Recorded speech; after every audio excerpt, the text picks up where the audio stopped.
బ్రహ్మర్షి పితామహ పత్రిజీకి ధన్యవాదాలు తెలుపుకుంటూ ఈరోజు కార్యక్రమానికి పిఎంసి ప్రేక్షక దేవులు అందరికీ కూడా నమస్కారాలు తెలియజేసుకుంటూ ఈరోజు మన స్టూడియోకి మిమిక్రీ కృష్ణ గారు, అంటే ఆయన పేరే ఇంటి పేరే మిమిక్రీ కృష్ణ అని చెప్పేసి మార్చుకోవడం జరిగింది. ఆయన వృత్తి బంగారం వర్క్ చేస్తూ ఉంటాడు, గోల్డ్ స్మిత్. అయినప్పుడు కూడా మన అనకాపల్లి యొక్క పిరమిడ్ సొసైటీలో ఒక కీలక పాత్ర పోషిస్తూ ఎక్కడ ఏ కార్యక్రమం జరిగినప్పుడు కూడా అందరినీ కడుపుబ్బేలాగా నవ్విస్తూ ఆయన మిమిక్రీతో అందరినీ కూడా ఆత్మానందాన్ని పరుస్తూ ఎంతో అద్భుతంగా ఈ ధ్యాన ప్రచారంలో కూడా పాల్గొంటూ, శాకాహారాల్లో పాల్గొంటూ ఏ కార్యక్రమం జరిగినా నేనున్నాను మీ అంట అని చెప్పేసి ఎంతో అద్భుతంగా ప్రతి కార్యక్రమాల్లో కూడా ఆయన పార్టిసిపేట్ చేస్తూ ఉంటారు. అటువంటి వ్యక్తి మన కృష్ణ గారు, మిమిక్రీ కృష్ణ గారు ఈరోజు మన మధ్య ఉన్నారు. ధ్యాన అనుభవాలను పంచుకోవడం కోసం ఈరోజు ఆయన ధ్యాన అనుభవాలను మనం తెలుసుకుందాం. నమస్తే సార్ కృష్ణ గారు. మరి ఈరోజు పితామహ బ్రహ్మర్షి పత్రిజీ గారికి నా యొక్క ధన్యవాదాలండి. ఈరోజు ఆయన అందించినటువంటి ధ్యానంలో నేను కూడా ఒక భాగస్వామిగా ఉండడం నాకు చాలా ఆనందంగా ఉంది. నిజంగా ఈ ధ్యానంలోకి రావడం అనేది, నేను వృత్తిరీత్యా నా బంగారు పని చేస్తుంటాను, గోల్డ్ స్మిత్. నాకు చిన్నప్పటి నుంచి నా ప్యాషన్ మిమిక్రీ అండి. అంటే నా చిన్నప్పటి నుంచి స్కూల్ డేస్లో మిమిక్రీ చేయడం, అనుకరించడం. అంటే ఎందుకంటే ఇది ఎందుకు చెప్తున్నానంటే, అసలు ఈ ధ్యానంకి నాకు ఎలాగా ఈ ధ్యానం నాకు తెలిసిందో అనేది చెప్పడం కోసం చెప్తున్నాను. చిన్నప్పటి నుంచి నా ప్యాషన్ మిమిక్రీ. గోల్డ్ స్మిత్ చేస్తూ ఈ యొక్క మిమిక్రీ ద్వారా ఎంతోమంది నేను ఆనందపరిచేవాడిని, నవ్వించేవాడిని. ఆ దిశలోనే నేను ఆనంద బ్రహ్మ కార్యక్రమం ద్వారా ఈ యొక్క ధ్యానాన్ని నేను తెలుసుకోవడం జరిగింది. ఆనంద బ్రహ్మ కార్యక్రమంలో నేను ఒక ఈవెంట్ చేయడం చూశాను. ఆ ఈవెంట్లో ఉన్నటువంటి మాకు ఈ యొక్క ధ్యానాన్ని ప్రచారం చేసింది, ధ్యానాన్ని నాకు పరిచయం చేసేది బద్రి గారు, అనకాపల్లి. ఆయన చెప్పారు, ఏమండి ధ్యానం మీ కళాకారులకి చాలా బాగా ఉపయోగపడుతుంది, మీరు తప్పకుండా ధ్యానం చెయ్యండి, మీరు ఇంకా అద్భుతంగా రాణిస్తారనగానే నేను ఒకసారి ఒక ఆనంద బ్రహ్మ కార్యక్రమం చేసిన తర్వాత ఆ రోజు చేశాను. ఆ ఈవెంట్ చేయడం, అందులో నుంచి నేను వస్తున్నటువంటి అమౌంట్ తీసుకుని వెళ్ళిపోయాను. ఇంకా ఆ రోజు నేను అనలేదు. మళ్ళీ అదే సమయంలో మళ్ళీ ఇంకోసారి నాకు ఆయన ఆనంద బ్రహ్మ కార్యక్రమం మళ్ళీ ఉందని అంటే, ఆ రోజు ఫ్యామిలీ మెంబర్తో అందరితో కూర్చొని నేను అందరితో పాటు అయిపోయింది, ప్రోగ్రామ్ అయిపోయింది. చాలా అద్భుతంగా అందరినీ కూడా నేను ఎంటర్టైన్మెంట్ చేయడం జరిగింది. ఆ రోజు వాళ్ళ ఫ్యామిలీ మెంబర్స్ అందరూ కూడా నన్ను చెప్పడం జరిగింది, ఏంటి చెయ్యండి. అప్పుడు నాకు అర్థమైంది, ధ్యానం అంటే ఏంటండి అసలు నాకు అర్థం కాదు. అసలు ఏంటనంటే ఎవరైనా చెయ్యొచ్చా, అసలు ఎలాగా ఏంటి, దీనికి నియమం ఏంటంటే, దీనికి నియమం అంటే ఏమీ లేదు, ఎవరైనా చేయొచ్చు, ప్రతి ఒక్కరూ ధ్యానం చేయొచ్చండి. దీంతో ఒక మతంతో సంబంధం లేదు, కులంతో సంబంధం లేదు, ఎటువంటి ఇది లేదు. ధ్యానం అనేది మీతో మీరు ఉండడమే ధ్యానం అండి అంటే అప్పుడు నాకు ఆలోచన వచ్చిందండి. ఆలోచన వచ్చిన తర్వాత నేను ఆ రోజు ఆయన ఒక్కటి చెప్పారు, మీరు ధ్యానం చేస్తున్నారంటే నేను అప్పుడు ఇంకో విషయం కూడా చెప్తున్నాను. అయితే నేను అప్పుడు ఆనంద బ్రహ్మ కార్యక్రమం చేస్తున్నప్పుడు నేను మా అమ్మగారు జీసస్ నమ్ముతారండి. ఆవిడకి అనారోగ్యం బాగోలేక జీసస్ నమ్మేవారు. అమ్మతో నేను ఎక్కువగా, అంటే మేము తెలుగుగా అన్ని దేవుల్ని మేము పూజిస్తాం. అమ్మగారు ఆరోగ్యరీత్యా బాగోలేక జీసస్ని ఆవిడ ప్రార్థించడం, ఆ చర్చికి వెళ్ళడం, అమ్మతో పాటు నేను కూడా ప్రతి సండే కూడా చర్చికి వెళ్ళడం జరిగేదండి. నేనే అమ్మని తీసుకొచ్చేవాడిని ప్రతి ఆదివారం సండే. ఆ రోజు క్రమంలోని 1 ఇయర్కి ఒకసారి శ్రమదినాలు జరుగుతాయి. ఆ శ్రమదినాల్లో 40 డేస్ అస్సలు చాలా నిష్టగా చేస్తారు. 40 డేస్ కూడా అస్సలు ఎవరు కూడా మాంసాహారం ముట్టుకోరు. ఆ టైంలో నేను ఈ ఆనంద బ్రహ్మ చేయడం జరిగింది. ఆనంద బ్రహ్మ కార్యక్రమంలో నాకు బద్రి గారు చెప్పిన మాటలు గుర్తొచ్చి, మీరు ఒక 40 డేస్ ఎటువంటి మాంసాహారం ముట్టుకోకుండా మీరు ధ్యానం చేయండి, మీకు బాగుంటుందంటే. ఆల్రెడీగా నేను అప్పుడు ఈస్టర్ వల్ల నేను మాంసాహారం ముట్టుకోకుండా ఉన్నాను. సర్లే చేద్దామని ఇంకా ఆ రోజు నుంచి మాంసాహారం గురించి చెప్పడం జరిగింది. ఆ ధ్యానంలోకి రాకముందు నేను ముందుగా మాంసాహారం జోలికి వెళ్లకుండా మానేశానండి. తెలుసుకున్నాను ఆ మాంసాహారం అంటే ఎంత ప్రమాదకరమో ఏంటి. శాకాహారిగా ఉండి ప్రతి మనిషి కూడా శాకాహారిగా ఉండాలి. మాంసాహారం వదిలేస్తే కానీ మీరు ఒక మనిషిగా ధ్యానాన్ని మీరు సరిగా కుదరదు అని చెప్పడం వల్ల నాకు ఆలోచన వచ్చిందండి. అలాగే పత్రిజీ గారు ఒక బుక్ కూడా ఉంటుంది, శాకాహారం మానవ ఆహారం అని. ఆ బుక్ చదివి అందులో మాంసాహారం గురించి చెప్పడం చూసి నాకు చాలా బాధాకరం అనిపించింది. మనం ఇంత పాపం చేస్తున్నామా? ఈ యొక్క మాంసాహారం తిని, అవి మనలాంటి మనుషులే కదా! మనలాగే ప్రాణం ఉంది కదా! మనలాగే హార్ట్ ఉంది కదా! ఎందుకు మనం ఇలా ఈ తింటేనే ఎంజాయ్‌మెంటు. ఇది తినకపోతే మనం ఉండలేమని ఆలోచించి నేను ఆ రోజు నుంచి ఫస్ట్ ధ్యానానికంటే ముందు నేను మారింది శాకాహారిగా మారానండి. అమ్మగారు ఈస్టర్ మొత్తం అయిపోయిన తర్వాత నాన్న తినేద్దాం అంటే నేను తిన్నమ్మా ఇంక రోజు నుంచి 40 డేస్ అయిపోయాయి కదా! ఈ రోజు నుంచి నేను అస్సలు మాంసాహారం ముట్టుకోను. నన్ను ఇబ్బంది పెట్టకండి. మీరు ఎలాగుంటే మీరు ఉండండి నేను మాంసం ముట్టుకోనని నాకు ఈరోజు 4 ఇయర్స్ అయింది. అసలు మాంసాహారం జోలికి నేనెళ్ళలేదు. నాకు ఇంట్లో అంతా కూడా ఒక స్పెషల్‌గా నాకు ఉంటుందండి. అంతకని ముందు మాంసాహారిగా వదిలిపెట్టి శాకాహారిగా మారడం నేను ఈ ధ్యానంలో ఫస్ట్ తెలుసుకున్నాను. తర్వాత ధ్యానం నేను చేయడం, మార్నింగ్ లెగడం, ఒక గంటంతా మెడిటేషన్ చేయడం, నా యథాప్రకారంగా నా ఒక వృత్తిరీత్యా నేను వెళ్ళడం జరుగుతుందండి. అది. మీరు ధ్యానంలోకి వచ్చిన ఎంత కాలానికి ఈ మాంసాన్ననేది వదిలిపెట్టారు? అంటే మీరు పుట్టుకతోనే శాకాహారా? లేదా ధ్యానంలోకి వచ్చిన తర్వాతే మాంసాహారాన్ని వదిలిపెట్టారా? అలాగే మీ భార్య పిల్లల గురించి కూడా ఒకసారి వివరించండి. వాళ్ళు మాంసాహారం తింటారా? కాదండి. మాది ఫస్ట్ నుంచి కూడా మాంసాహార కుటుంబమే. మేము కూడా మాంసం తినేవాళ్ళం. అంటే మా కుటుంబంలోనే ఏంటంటే మేము అతిగా ఎక్కువ కాదండి. వారానికి 3 డేస్ అలాగ తినేవాళ్ళం. నేనైతే చాలా తక్కువ. ఎందుకంటే నా ప్రొఫెషనల్‌గా నేను ప్యాషన్‌గా మిమిక్రీ చేసేవాడిని. నాన్నగారు వాళ్ళు తిన్నా, అమ్మ వాళ్ళు తిన్నా సరే, నేను ఎక్కువ దాని మీద అంత ఏమో ఫస్ట్ నుంచి నాకు అంత తినాలని ఇంట్రెస్ట్‌గా ఉండేది కాదు. ఏదో అప్పుడప్పుడు తినేవాళ్ళం. ఈ యొక్క మెడిటేషన్‌లోకి వచ్చేసరికి ఫస్ట్ నేను అర్థమైంది ఏంటంటే, ఎందుకు నిజమే నాకేదో లోపల అంతర్భాగంలో తెలుస్తుంది కదా! ఈ ఈస్టర్ సండే చేస్తున్నాం కదా! మనం చేస్తున్నప్పుడు 40 డేస్ మానేస్తున్నారు కదా! చాలా నిష్టగా చేస్తున్నారు కదా! మరి 40 డేస్ అయిపోయిన తర్వాత ఎందుకు వాళ్ళు ఇంత 40 డేస్ ఎంతో నిష్టగా చేసేవాళ్ళు, ఆ 40 రోజులు అయిపోయిన తర్వాత అంత మాంసం తింటున్నారు. ఏంటి జీసస్ అంటే ఒక దయ అంటారు. జీసస్ అంటే ఒక జాలి అంటారు. అమ్మతో ఎన్నో సార్లు నేను చెప్తే అమ్మ అంటది, ప్రభువు ఇంకా వాళ్ళంతే నాన్న ఏం చేస్తాం మరి అలాగ ఒక నియమం అది. అంతేగానంటే నాకు అర్థం కాయేది కాదు. నాకేదో ఆలోచన దొలిచిస్తుండేది. అప్పుడు నాకు ఈ ధ్యానంలోకి వచ్చాక పూర్తిగా క్లియర్ అయిందండి. ఇక నుంచి నిజమే ఈ మాంసాహారం వదిలేద్దాం. ఇంక నాకు ఈ మాంసాహారం జోలికెళ్ళకుండా వదిలేస్తుంటే ఆ రోజు నుంచి నేను ఎంతో ఆనందంగా ఉండడం జరిగింది.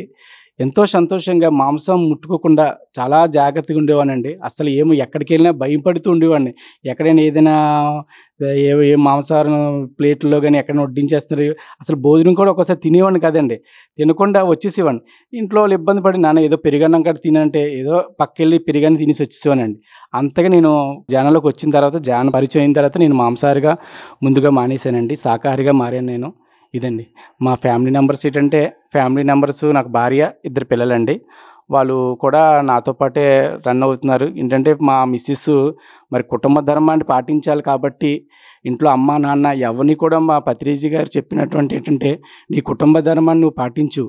అంతేగాని నీ కుటుంబాన్ని ముందు వదిలిపెట్టక, నీ కుటుంబ ధర్మం ఎవరిని ఇబ్బంది పెట్టక, నీ అంతటా నువ్వు చెయ్యి ముందు. నువ్వు చెయ్యి. నువ్వు చేసిన తర్వాత వాళ్ళు ఆటోమేటిక్‌గా వాళ్ళే వస్తారు.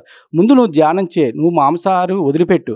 ఆటోమేటిక్‌గా నీ సాధన చూసి వాళ్ళే మారతారంటే." ఎగ్జాక్ట్‌గా మా ఇంట్లో అతిగా తినేవారండి. ఈరోజు చాలా తగ్గిపోయారు. నాన్నగారు కూడా అన్నారు, చేద్దాం నాన్న నువ్వు చేసింది చెయ్యి. దానికేముంది. మేము మారుతాం నాన్న దానికేముందని గాని చెప్పడం వల్ల మా భార్య, మా పిల్లలు కూడా తక్కువగా తింటున్నారండి. ఆళ్ళు కూడా ఎప్పటికైనా మారతారని నేను ఎవరిని ఇబ్బంది పెట్టను. అందరిని కూడా ప్రేమగా చూడాలి. పత్రిజీ గారు చెప్పిన మాట అదే. ప్రేమగా ఎవ్వరిని బలవంతం చేయకూడదు. ముందు నువ్వు మారు. నువ్వు మారిన తర్వాత ఆటోమేటిక్‌గా వాళ్ళే వస్తారని చెప్పారు. ఎవరిని మనం బలవంతం చేయొద్దు. No judgements, no comments, no నువ్వు అని చెప్పడం జరిగింది. ఆ విధంగా నా వరకు నేను ధ్యానం చేస్తున్నాను. శాకాహారిగా మారానండి. అయితే భగవద్గీతలో శ్రీకృష్ణ భగవానులు ఏం చెప్పారంటే, ఉద్ధరే ఆత్మానం అంటే ఎవరిని వారే ఉద్ధరించుకోవాలి. ఒకరిని ఒకరు ఉద్ధరించుకోరు. అలాగే బుద్ధ భగవానుడు ఏం చెప్పాడంటే, అప్పో దీపో భవ. ఎవరి దీపాన్ని వాళ్ళే వెలిగించుకోవాలి. నీ దీపం ఎవరు వెలిగించరు. అలాగే సేతు మహాకవి ఏం చెప్పారంటే, నీ వాస్తవానికి నువ్వే సృష్టికర్తవి అని చెప్పడం జరిగింది. నీ వాస్తవానికి నువ్వే సృష్టికర్తవి. నీకెవరు కూడా దిక్కు ఉండరు అని చెప్పడం జరిగింది. అలా ఏంటంటే మీ యొక్క ఆ దీపాన్ని మీరే ఈ ధ్యానం ద్వారాగా వెలిగించుకున్నారు. చాలా చక్కగా అనుభవాలు చెప్పడం జరిగింది. అయితే మీరు ఫస్ట్ టైము పత్రిజీ గారిని, మన గురుగారిని ఎప్పుడు చూశారు? అలాగే మీరు ఫస్ట్ టైము పిరమిడ్‌లో ఏ పిరమిడ్‌కి వెళ్ళి ధ్యానం చేశారో ఒక్కసారి వివరించండి. అంటే ఫస్ట్ నాకు బద్రి గారు అనేవారు. బద్రి గారు ఎప్పుడు కూడా, "సార్ మీకు ఫస్ట్ మీరు ఎప్పుడైతే ధ్యాన ప్రచారం అయిందో మీకు వెంటనే పత్రిజీ గారు మీకు పత్రిజీ గారితో మీరు కలుస్తున్నారు" అనగానే నాకు చాలా పత్రిజీ గారు ఏంటి అసల కలవడం ఏంటి? ఏంటి సార్ అంటే, ఆయన ఫస్ట్ టైమ్ మీరు ఎవరికి ఇక్కడ అంత ఛాన్స్ రాదండి. ఫస్ట్ టైమ్ మనం అనకాపల్లి విచ్చేస్తున్నారంటే, ఎక్కడ సార్ ఏంటంటే, "ఏం లేదండి నాగలాపల్లి పిరమిడ్ కట్టారు కదా మన సుజాత మేడం గారిది. అక్కడికి వస్తున్నారండి ఫస్ట్ వార్షికోత్సవం అండి పత్రిజీ గారు రావడం." ఆయన అనేవారు నిజంగా నాకు ఆయన గురించి బద్రి గారు చెప్పేవారండి. చాలా ఆయన చూస్తే నిజంగా ఆయన అస్సలు ఆయనతో మీరు కలవడం నిజంగా అద్భుతం అండి. అసలు ఫస్ట్ టైమ్‌లోనే మీరు ఆయన్ని కలవడం అనేది నిజంగా అద్భుతం మిరాకిల్ అది. అంటే ఎవరికి అంత బేగా ఛాన్స్ రాదండి. ఎన్నో సంవత్సరాలు చేసిన వాళ్ళు కూడా పత్రిజీ గారితో కలవడం అనేది అంత బేగా కలరు. మీరు వెంటనే ధ్యానంలోకి రాకముందే వెంటనే ఆయన మీరు కలుస్తున్నారంటగానే నాకు ఆనందం వేసింది. నిజంగా ఆ రోజు వర్క్ చేతిలో ఉన్నా సరే నేను వర్క్‌ని వదిలిపెట్టి ఆయన మహానుభావుడిని చూడాలి అని నాకు ఇక్కడ నాగలాపల్లి పిరమిడ్‌లో ఫస్ట్ టైమ్ ఆయన చూశాను. మహానుభావుడిని నాకు బద్రి గారు చెప్పినట్టుగా అంత 100 రెట్లు ఏదో తెలియని ఆ తన్మత్వం, ఆనందం ఆయన చూసిన తర్వాత అంత దూరం చూసాను. ఆయన అస్సలు మొఖంలో అస్సల ఒక రకమైన కాంతి అండి. నిజంగా మహానుభావులు ఇలాగ ఉంటారా? అమ్మ బాబోయ్! ఆయన దగ్గర ఒకసారి కలుద్దాం, షేక్ హ్యాండ్ ఇద్దాం అంటే లోపల ఏదో చిన్న జడుపండి. అంత మహానుభావుడిని మనం ఏం కలుస్తాం, అమ్మో! ఆయన దగ్గరికి వెళ్ళొచ్చా లేదంటే ఏదో రకంగా ఎళ్లి దగ్గర నిలబడి షేక్ హ్యాండ్ ఇస్తే సార్ షేక్ హ్యాండ్ ఇచ్చారు. షేక్ హ్యాండ్ ఇచ్చి ఇంకా సార్ చూసి చూడకుండా అలా వెళ్ళిపోయారు. ఆ రోజు నేను అక్కడ పిరమిడ్‌లో ఫస్ట్ నాగలాపల్లి పిరమిడ్‌లోనే ఫస్ట్ అక్కడ ధ్యానం చేశానండి. ఆ ధ్యానం గురించి తెలుసుకున్నాను. ఫస్ట్ ఆ పిరమిడ్‌లో ధ్యానం అంటే ఏంటి? పిరమిడ్ అంటే ఎలాగా? ఏంటంటే ఫస్ట్ నాగలాపల్లి ఇక్కడ అనకాపల్లి దగ్గరలో ఉంది నాగలాపల్లి పిరమిడే. నాకు ఫస్ట్ టైమ్ తెలిసింది అక్కడే పత్రిజీ గారిని చూడడం మొదటి టైమ్ అండి. మొదటిసారి. మీరు ఈ ధ్యానంలోకొచ్చాక, ఈ ధ్యానాన్ని నేర్చుకున్న తర్వాత ఎంతో అనుభూతి చెందుతున్నారు. ఎన్నో బెనిఫిట్స్ పొందారు. అయితే ప్రతి ఒక్కరు కూడా మనం పొందిన ఆనందాన్ని 10 మందికి పెంచాలనే ఒక ఆలోచన అయితే ఉంటది. ఆ క్రమంలో మీరు ఈ ధ్యానాన్ని గురించి మీ విలేజ్‌లో గానీ, మీ చుట్టాలకు గానీ, బంధువులకు గానీ ఎవరికన్నా చెప్పగలుగుతున్నారా? అలాగే మీరు ఎక్కువ ప్రతి పౌర్ణమికి కూడా నైట్‌కి ఏదో పిరమిడ్‌లోకెళ్ళి ధ్యానం చేస్తారు. 2, 3 సందర్భాల్లో నాకు కూడా నాగలాపల్లి పిరమిడ్ గురించి ఫోన్ చేశారు. ఆ పిరమిడ్‌లో ధ్యానం చేయడం వల్ల మీరు ప్రతి పౌర్ణానికి ఏ విధంగా అనుభూతి చెందుతున్నారు? కొద్దిగా తెలియజేయండి. అంటే ఫస్ట్ టైము అంటే అందరం కూడా ఒక స్టార్టింగ్‌లోని పౌర్ణమికి అయితే నాగలాపల్లి పిరమిడ్‌కి వెళ్ళేవాళ్ళండి. మొత్తం అందరం బద్రి ఆ రోజంతా నైట్ అంతా ఫుల్లు అక్కడే ఉండి మేము ధ్యానం చేసేవాళ్ళం. చేసిన తర్వాత అది చెప్పలేని అనుభూతి అండి. నిజంగా నాకు ఫస్ట్ టైమ్ అనుభూతి ఎలా కలిగిందంటే నైట్ అంతా నిద్ర లేకపోతే ఉదయం మార్నింగ్ లెగ్గానే చాలా చికాకుగా ఉండేది. ఏంటి అస్సలా చికాకుగా ఉంది. ఎవరితో మాట్లాడితే కోపం వచ్చేది. అలాంటిది ఆ రోజు బద్రి గారు చెప్పారు. బద్రి గారు చాలామంది చెప్పారు. మీరు నైట్ తెలిగేసి ఉన్నా సరే మీకు నిద్ర అనేది ఉండదండి. నిజంగా ఎంతో నిద్ర చేసి లెగిస్తే ఎంత ఆనందంగా ఉంటదో అనగానే, ఆ అనుభూతి మీరు చెందుతారు అనగానే నిజమా? నిజమా? నిజమా?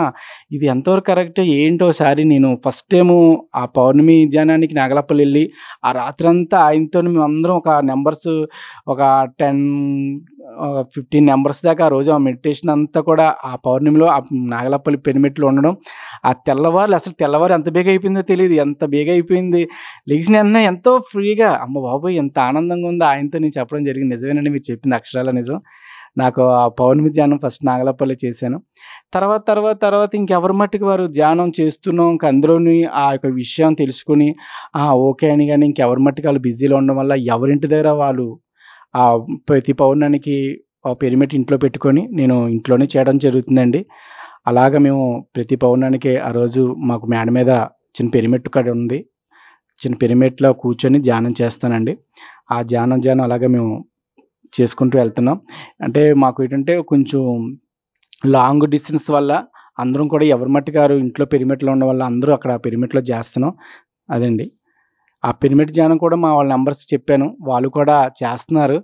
చేస్తూ సమయం ఉంటే మీరు తప్పకుండా చెయ్యండి. ఒక్కసారైనా పౌర్ణమి ధ్యానం చెయ్యండని మేము మా కుటుంబ సభ్యులు కానివ్వచ్చు, మాకు తెలిసిన వారికి కూడా నేను చెప్పడం జరుగుతుందండి. నా యొక్క మిమిక్రీ కూడా ఫస్ట్ నుంచి ప్యాషన్ మిమిక్రీ. ఆ మిమిక్రీ ద్వారా కూడా ఎంతోమందికి ధ్యాన ప్రచారం కూడా నేను చెప్పడం జరుగుతుందండి. ఇప్పుడు మన పిఎంసి ఒక యూట్యూబ్ ఛానల్‌గా స్టార్ట్ అయిన ఛానల్ ఇప్పుడు ఒక శాటిలైట్ ఛానల్‌గా తయారై ప్రపంచవ్యాప్తంగా ఎంతోమందిని ఈ ఛానల్ ద్వారాగా ఈ ధ్యాన మార్గంలోకి తీసుకురావడం జరిగింది. అయితే దాంట్లో భాగంగా మీరు కూడా పిఎంసి ఛానల్ యూట్యూబ్లో సెల్లో ఎక్కువ చూస్తూ ఉంటారు. ఈ పిఎంసి గురించి మీరు ఎవరికైనా తెలియజేస్తున్నారా? ఈ పిఎంసి ఛానల్ వచ్చిన తర్వాత దాంట్లో మీరు ఎటువంటి అనుభూతి చెందుతున్నారు? పిఎంసి గురించి ఒకసారి వివరించండి సార్. పిఎంసి ఛానల్ ఎంతోమందికి ఎన్నో దేశాల ఈ యొక్క ఛానల్ వెళ్తుంది. తెలియని వాళ్ళు కూడా ఈ యొక్క ఛానల్ గురించి పిఎంసి ఛానల్ చూస్తూ అందరూ కూడా ఎంతోమంది ధ్యానం చేస్తున్నారండి. నేను కూడా తెలిసిన వాళ్ళు కూడా చెప్తున్నాను, మా కేబుల్ నెట్వర్క్ కూడా చెప్తున్నాను, సార్ మాకు ఈ యొక్క ఛానల్ మాకు పెట్టండి అంటే తప్పకుండా చెప్తామండి, మేము ఒక ప్రయత్నిస్తున్నాం, ఆ విషయంలో మేము ఉన్నాను, మీరు ఎన్నోసార్లు మాకు చెప్పారు చూసాం. మేము అత్తవారింటికి వెళ్తే అదే ఛానల్ నేను చూస్తుంటానండి, అక్కడ అదే వస్తుంది ఎక్కువ సార్లు. నేను మా కుటుంబ సభ్యులు కూడా చెప్తాను, మా రిలేటివ్స్ని కూడా అదే చెప్తుంటాను, ఛానల్ చూడండి అని. మన గురుగారు పత్రిజీ గారు ఎప్పుడైనా మీకు సెకండ్ ఇవ్వడం కానీ మీతో మాట్లాడడం కానీ, మీరు ఫస్ట్ టైము పత్రిజీ గారిని ఎప్పుడు చూశారు, లాస్ట్ టైం ఎప్పుడు చూశారు ఒకసారి వివరించండి.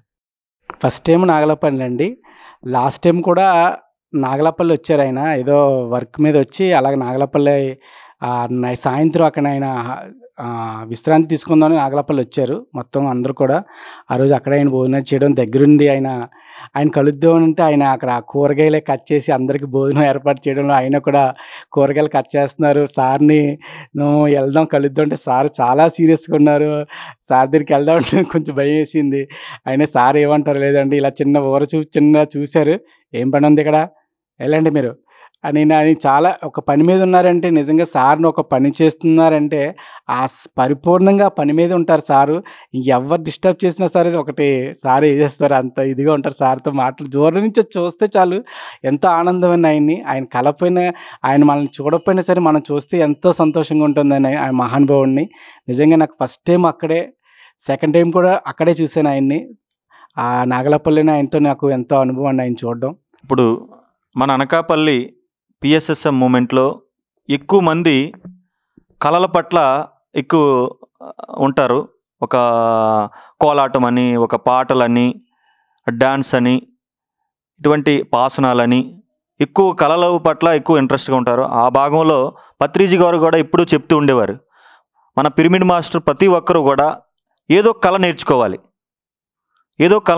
సంగీతమా, పాటలా, ఆటలా అనేసి చెప్తూ ఉండేవారు. ఆ భాగంలో మీరు మిమిక్రీ చేస్తూ ఎంతోమందిని కడుపుబ్బా నవ్వించి ఎంతో ఆనందంగా చేస్తూ ఉంటారు. అలాగే ఆ భాగంలో లాస్ట్ టైము ఒక 3 months బ్యాక్ అనకాపల్లి పార్లమెంట్ సభ్యులు ఎంపీ సత్యవతి గారు, మీరు మన ముఖ్యమంత్రి వర్యులు జగన్మోహన్ రెడ్డి గారు వాయిస్ చెప్తే ఆవిడ ఎంతో ఆనందపడుతూ మిమ్మల్ని ఘన సత్కారం చేయడం జరిగింది. మీరు ఆ మిమిక్రీ వాయిస్ మా పిఎంసి ప్రేక్షకులకి వినిపిస్తూ ఆ రోజు ఎంపీ గారు మీకు మంచి సన్మానం చేశారు. అది అనుభూతి ఎలా చెందారు అనేది ఒకసారి వివరించండి సార్. అంటే నాకు చెప్పాను కదండి ఫస్ట్ టైం నా ప్యాషన్ మిమిక్రీ అని. అంటే నాకు మిమిక్రీ కూడా ఎలాగనిపిందంటే, మా రిలేటివ్స్ వాయిస్లో చేయడం, మా అమ్మగారు కూడా చిన్నది ఏదో కళ ఉండేది ఆవిడకి మిమిక్రీ చేయడం. ఆ అమ్మగారు చిన్నప్పుడు సరదాగా ఇంటి పక్కన ఆంటీ గారి వాయిస్లు అవి చేస్తూ ఉండేవారు. అమ్మ ఏంటి భలే చేస్తున్నావు వాయిస్లు, నాకు ఎంత నవ్వొస్తున్నావు, నిజంగా ఆంటీ కళ్ళ ముందు ఉన్నట్టుగా ఉందంటే ఊరుకొని నన్ను దెబ్బలాడారు. నేను స్కూల్ డేస్లో కూడా సేమ్ మాస్టర్ల వాయిస్లు చేయడం, మా చుట్టాల ఇంటికి వెళ్తే వాళ్ళు ఏ విధంగా స్లాంగ్ మాట్లాడతారో ఇది మాట్లాడడం, అది ఒక రకంగా నాకే తెలియదు, నా కళ అలా అబ్బింది. నెక్స్ట్ సినిమాలు చూడడం, నెక్స్ట్ టీవీలోనే ఉన్నటువంటి యాక్టర్స్ వాయిస్లు, ప్రతి వాయిస్లు నేను చూడడం, గమనించడం, చూస్తూ నేను అలాగా ఒక మిమిక్రీ అంటే ఇదా, అసలు మిమిక్రీలో నిజంగా ఇది కళ, ఆ జనాలందరూ దాన్ని ఆదరించడం. నేను చాలా ఏంటంటే, నేను ఫస్ట్ టైం ఏదైనా నాకు ఎక్కడైనా స్టేజ్ అవకాశం ఇస్తే సార్ ఏదో నా వంతు చేస్తాను, చాలామంది అవకాశం ఇచ్చేవారు కదా. అలాగలాగా ఒకసారి ఏదైనా అవకాశం ఇచ్చినా, ఎక్కడైనా పెళ్ళిళ్ళకి వెళ్ళినా, నెక్స్ట్ ఏదైనా పిక్నిక్లకి వెళ్ళినా మైక్ ఉంటే చాలా స్టేజ్ ఫీల్ అండి. నాకు ఎంత స్టేజ్ ఫీల్ అంటే, ఇంట్లో ఎంతో స్కిట్ రాసుకునేవాడిని, ఇట్లా చెప్దాం అలా చెప్దాం అని గోడ చూసుకొని కసిగా చేసేవాడిని. అలా చేసి స్టేజ్ ఇచ్చేసరికి వణుకండి, ఒక తెలియని వణుకు, భయం, ఏదో చెప్దాం అనుకునేవాడిని. అక్కడికి వెళ్ళాక అంతా మర్చిపోయేవాడిని. అరే దిగురా ఏదో ఒకటి, అంతా ఒక సిగ్గు, భయం, చాలా నాకు ఏదో భయం అండి. తర్వాత ఒక నాకు ఎంతోమంది చెప్పేవారు, "నువ్వు భయపడకూడదు, చెయ్యాలి. ఆ మైండ్ అంతా దాని మీద పెట్టు" అనగానే, ఓకే. ఫుల్ ఫ్లెడ్జ్డ్‌గా నువ్వు ప్రాక్టీస్ ఉంటే నువ్వు ఏదికి భయపడవు. నీవు మనుషులుగా చూడక ఎలా నీ ఏకాగ్రత అంతా చూడు అనగానే, నేను ఫస్ట్ టైము నాకు సినిమా యాక్టర్ల వాయిస్‌లు చేయడం, 'ప్రకాష్ రాజ్' గారని, 'సాయి కుమార్' గారని అలా వాయిస్‌లు చేయడం, వాళ్ళు నిజంగా వాళ్ళు నేనే అనుకోని అందులోని నేను తన్మయత్వమైపోయానండి. నిజంగా 'ప్రకాష్ రాజ్' గారంటే చాలామంది వాయిస్ చేసేసి వదిలేస్తారు.